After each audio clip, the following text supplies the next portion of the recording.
I don't think you can have accountability without responsibility, but I think you can have responsibility without accountability, like being accountable for the outcome in something.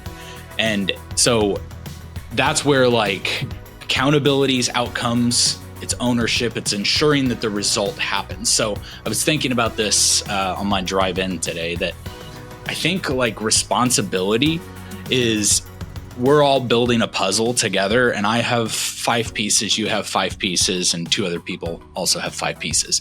My responsibility is my 5 pieces.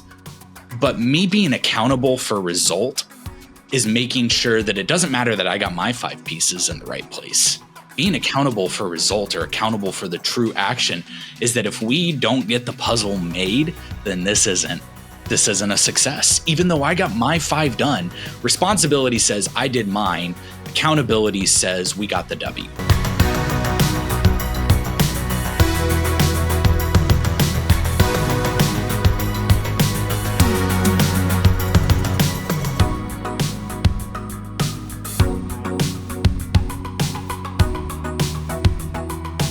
Welcome back to the Culture Based Podcast. Some say we never left, but it's been a couple weeks and we're back here with episode 95. Today we're going to start a brand new 10-part series. So our next 10 episodes are going to focus on this A-player idea that we've talked about several times in the past episodes. So if you have no idea what we're talking about when it comes to A-player, we're not going to take too much time to explain that this time. Go back and listen to our past few episodes. If you see the word A-player in the title, then you'll understand what it, in fact, even last episode, we talked about how to develop B players into A players. But what we're going to do over the next 10 weeks is we're going to walk through the 10 components that make up an A player in your organization. Because if we're all collectively moving in that direction, guess what happens? Great culture happens. And so that the culture starts with the people, and that's what we're going to focus on over these next 10 weeks. So we're calling it the A Culture series. So A Culture is made up of A players, right? And so that's what we're after over the next few weeks. Before we dive into today's episode about being accountable for actions and having that accountability, let me just run through the list of the 10 components that make up an A player so that you understand what to expect over the next 10 weeks, including this episode, or 10 episodes, I should say. All right, so accountability for actions, that's what we're going to talk about today. Then we're going to talk about reliability, quality of work, taking initiative, problem-solving ability, adaptability and flexibility, collaboration and teamwork, continuous improvement, communication skills, and finally, leadership. And these 10 things, Blake, we have them kind of categorized into 3 categories in the list of 10. Why don't you kind of talk about what those 3 categories are and set us up for this accountability for action discussion? The 3 different categories, and I think the top category is the most important when we talk about A players, and that top category is competence. Okay, so the 3 categories: competence, character, and curiosity. The top 3 that make up the heaviest weight on what makes up an A player are competence. You can be a great person, but you're not an A player if you can't do the job you're hired to do, right? And so that's where the accountable for action, quality of work, and reliability at an A player level really make up what this competence is. Everything after that matters for sure. Otherwise, we just have a 3-part series here. But instead, we have 10 because all of them do matter. Character matters. Curiosity matters to innovation and things like that. And it's very dependent on the position and also the organization on how you usually weight all of those 10 categories. Except that the top 3 are the top 3. So as we talk today about accountable for actions, it's numero 1, 2, or 3. I think for me, it tends to be 1. Okay. So yes, quality of work matters. Yes, reliability matters, but accountable for actions really hits at the heart, I think, of what competence is. And it takes the difference between an A player and a B player. I would say too, Blake, and we didn't rehearse this at all, so we can cut this if we need to. I would say too, we've talked a lot in our cultures, and even with one of our clients right now, we're walking through some Enneagram profiles, right? Mm-hmm. I wonder if, and this just came to me as you were talking, you're an Enneagram 8, I'm an Enneagram 4. I wonder if this accountability for actions being so important to you is important to you the most because of your Enneagram 8-ness, if you will, because there's a lot of that. And I will say too, there's a lot of really great, strong leaders and organizations that are listening to this that are Enneagram 8s. And it's the only reason I bring it up. If you were any other number, maybe a 3, I would bring it up.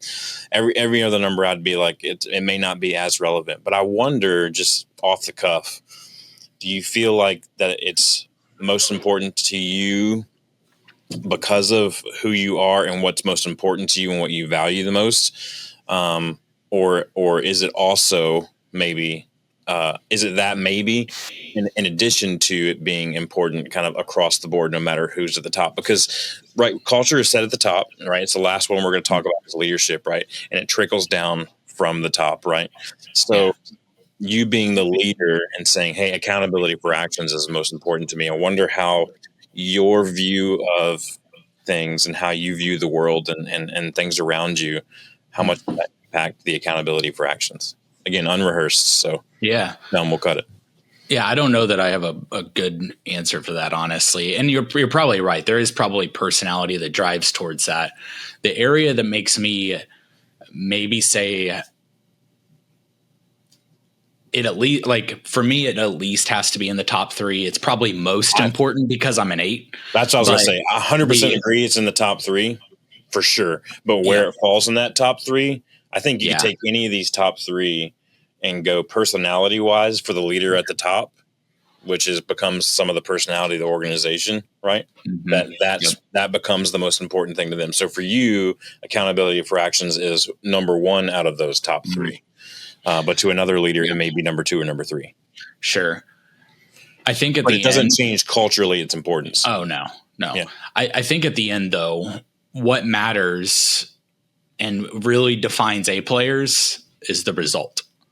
Yeah. What is the end result? And I was even chewing on this morning. I think the term accountable for actions might actually be misleading at a certain level, because I think what it truly is accountable for results.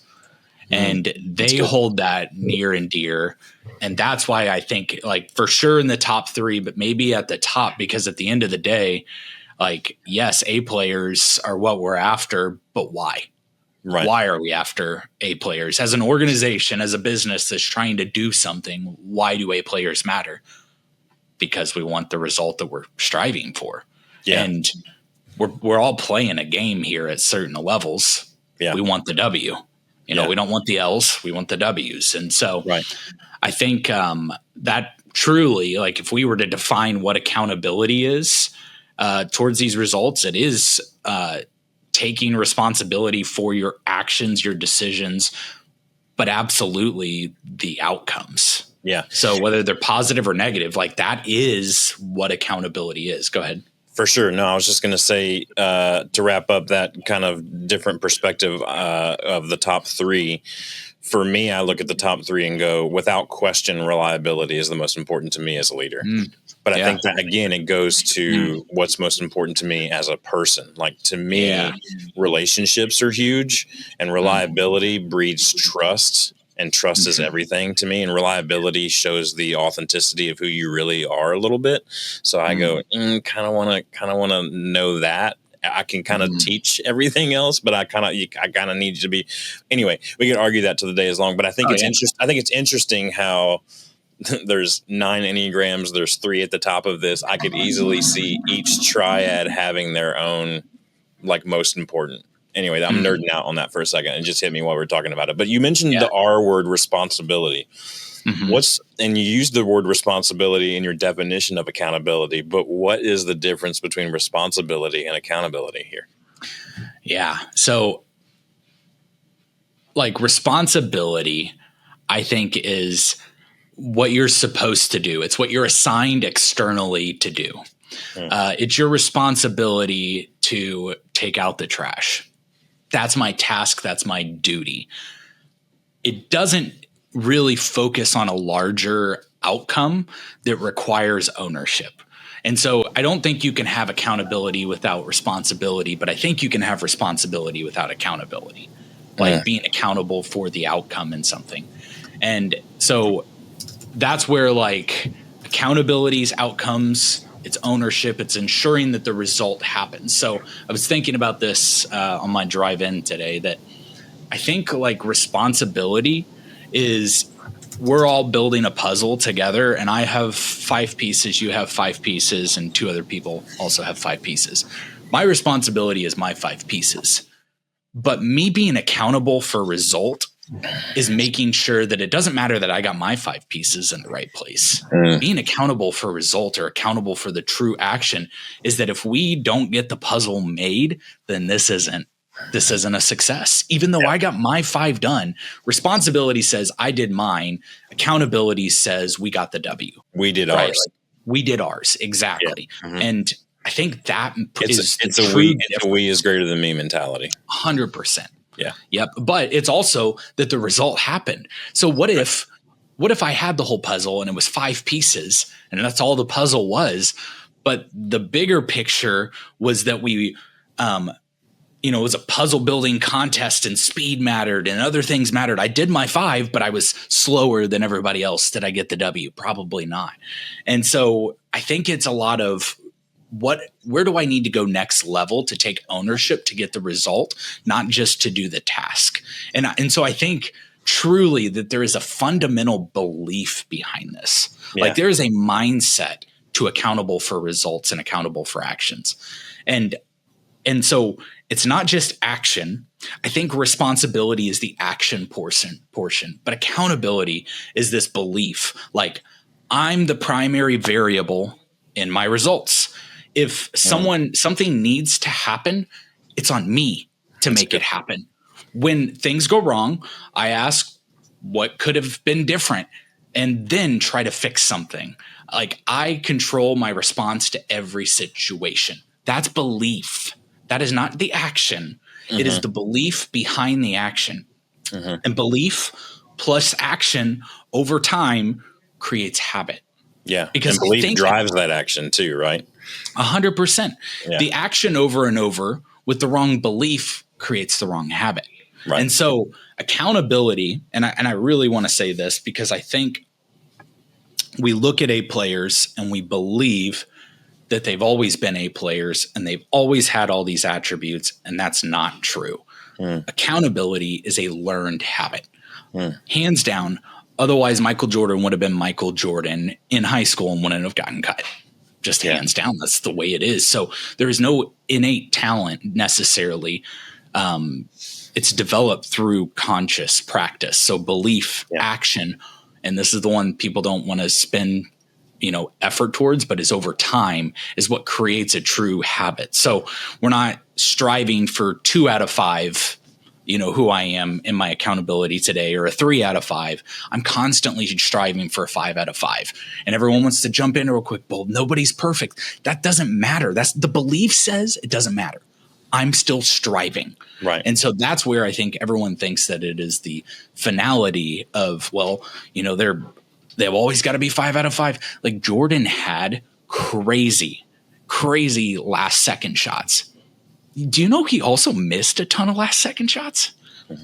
No, nobody pays attention to that. Like I don't even remember the long string of things that Jordan said one time, that he missed so many buzzer beaters. He, lost the game at critical points so many times. And yet that's not what we remember. We remember an A player who, no matter what, was still in his head striving towards some kind of result and knew that it was on him.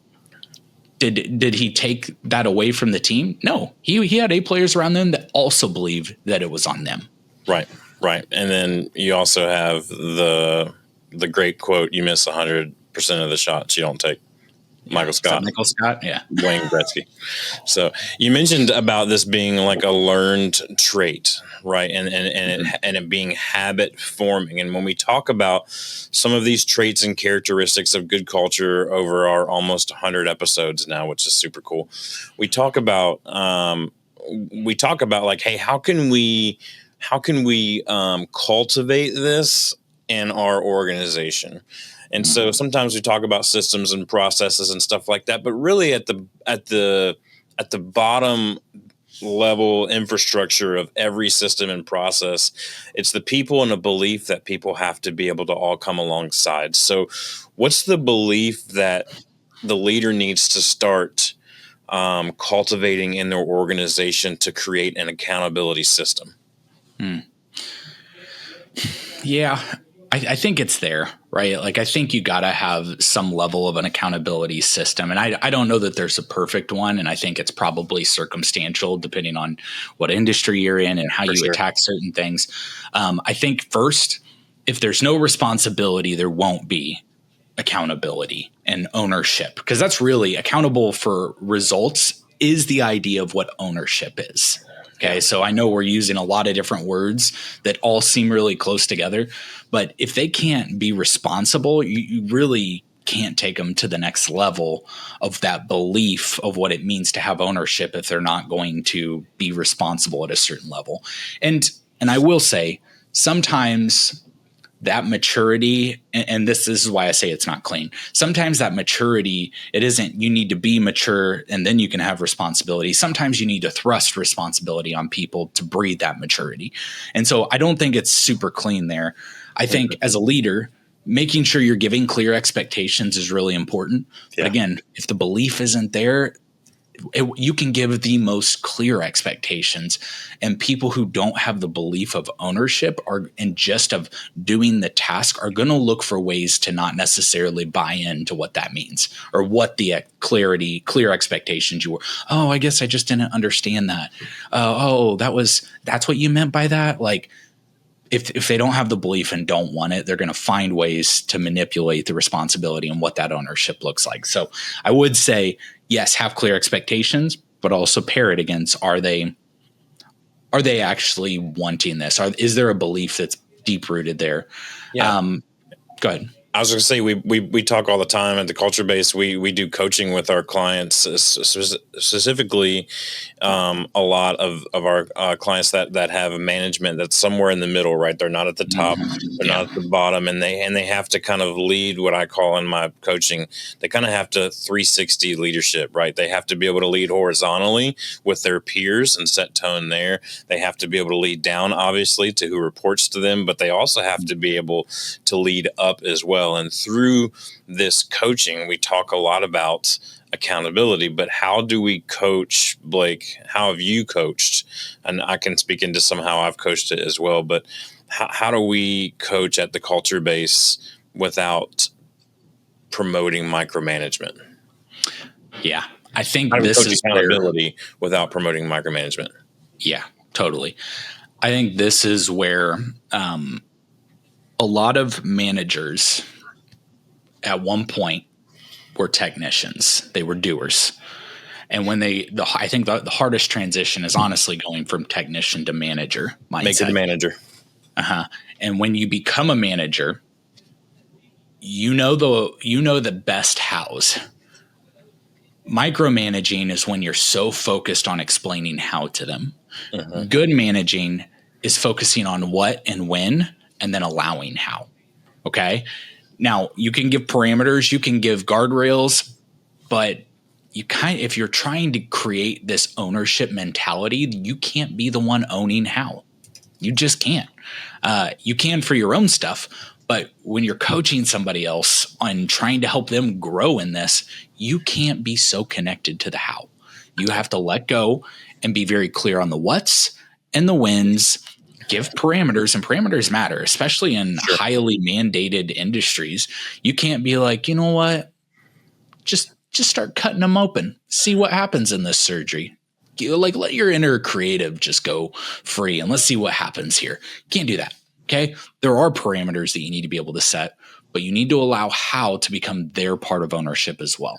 Yeah. The next thing I would say is you got a good coach, and you say this all the time, Dustin, good coaches ask powerful questions. That's right. Not ones that always have clear answers or answers at all. A lot of times. Just meant to get the wheels turning. Yep. Like I love asking questions, especially when accountability is there, because there tends to be metrics when there is accountability. I love to ask questions like, hey, how will you know you're on track and how will I know you're on track in this thing? Show like you tell me what the KPI is. Because sometimes when we create KPI, they don't buy into it because they don't understand the bigger picture yet or don't understand full ownership. And again, this is all about creating accountability, self-accountability for them, not creating whether you're holding them accountable. That's not the same thing. This is about them creating ownership in their life. And so you being able to ask powerful questions and helping create milestones, but allowing them to be a part of that process, again, how, is going to help coach that person and not coach the task. Which a lot of times what we start doing is coaching tasks when we're focused on how. You need to coach person to allow them to create ownership in their own lives. That's right. Yeah. The difference to me, the biggest difference between micromanaging and accountability is going back to the questions thing. But micromanaging is when you find yourself making more statements than asking questions, there's a good chance you're micromanaging. There's a good chance. And I use that as a barometer. And it's like I use when I'm doing meetings on Zoom, I use this AI tool called Fathom. And Fathom has this monologue coach on there that tells you how much you're talking and how much you're not talking. It gives you a percentage. And when you're on a rant, it'll all of a sudden it'll pop up a clock and be like, you've been talking nonstop for 90 seconds or something like that, right? And I love that because then it tells me that, I'm making more statements than I am asking questions. So let me ask questions. Let me shut up and listen, because great leaders know how to listen, and teaching and modeling that, I think is the biggest thing. And we're going to get into leadership here at the 10th and final episode of this series, but modeling, especially in the area of accountability, will rapidly change your culture faster than any motivational speech or any organization like the Culture Base coming in and helping. If you don't model it, it will not happen. So let's close here, Blake, our time talking about the risk of accountability, right? Because someone says, hey, I put myself out there. We talk about great leaders give credit, take blame. So we're accountable for our actions. We're accountable for the results. Hey, I only got 4 pieces of my puzzle, not all 5 done. There's a risk throwing that out there. That what if I say that and I get fired or I get shamed or I get looked at as lesser than. We talk about this risk often in culture, but what do you see as that risk reward here as we close our time? Yeah, most organizations really suck at this. They'll preach it really well because when you're not in the midst of a mistake or a risk or a tension or a pain, it's really easy to seem level-headed. Right. You get to know a lot about a person, you get to know a lot about a culture, you get to know a lot about an organization when they're under pressure, when they're under fire, and how they respond. And so creating psychological safety, and I don't want to make this sound like, hey, we need to create really soft places, because that's not true. Like psychological safety is just creating this ability for the right things to happen. Right. Still under the tension, still under the pressure, still under the pain. And so I think you've got to, if as an organization, you got to be able to separate the person from the performance, right? Like we attack the problems, we don't attack people. So don't attack people right away. Reward honesty about mistakes. Thank them for the honesty, then solve the problem. Like, yes, hey, you're right. You did make a mistake. Reward that. I think this is where leaders struggle, because they think if I reward that honesty, we're going to make a lot of mistakes. Yeah, maybe. What I didn't say was don't hold them accountable. Yeah. Like the fact that they're being honest is good. Hold them accountable. They need to know that the pain of mistakes, there is pain of mistakes. They need like certain mistakes can be catastrophic. So we do need to hold that weight of a mistake and the you're not done because of a mistake, right? Like there's a balance there, and we need to hold that with some reverence, Yeah. As leaders, we got to model vulnerability, which means when we make mistakes, own it. Like you were saying earlier, Dustin, Yeah. we can't be good leaders if we don't model that vulnerability. But really, we gotta find way more about focusing on learning over punishment. I remember one time, one of my estimators, who's my head of sales now, missed. So we're in the electrical world. He missed an entire feeder to a sub panel, and it was like 200, 300 feet away. Just for context, this is a $50,000 mistake. And we caught it. And it was like, I saw he missed it. He saw he missed it. And this was after we already won the job, which means, we're at a $50,000 deficit. And I saw the mistake. He saw it. And I said, hey, let's go get dinner.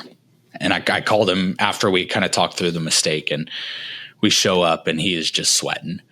And he looks at me. He's like, am I getting fired? And I was like, hell no. I said, I have invested so much money at this point. I need you to see that I need to see how this investment's going to pay off. So how are we going to fix this problem? Tell me how this $50,000 mistake can become less than a $50,000 mistake. And all of a sudden, he got real creative. It just like clicked. He was like, oh, when you're in a place where you're so fearful that the mistake is final, you don't get creative. You get protective.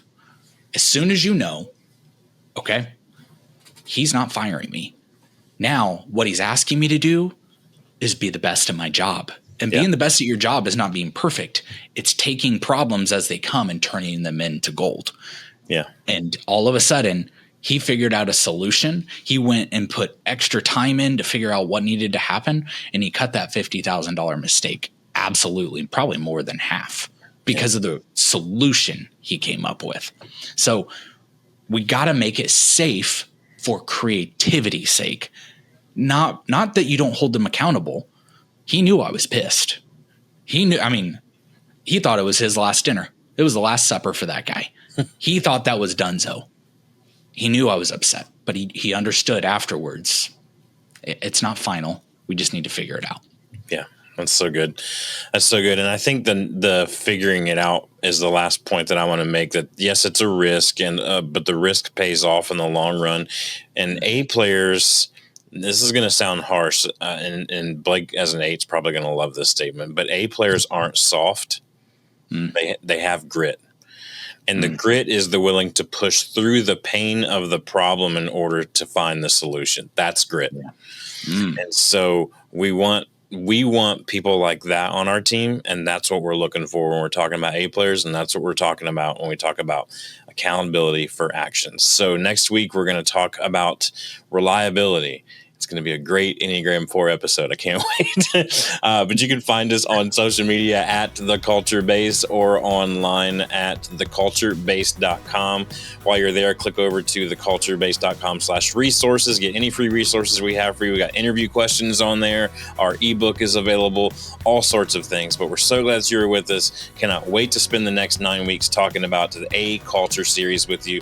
We'll talk to you next time on the Culture Base podcast.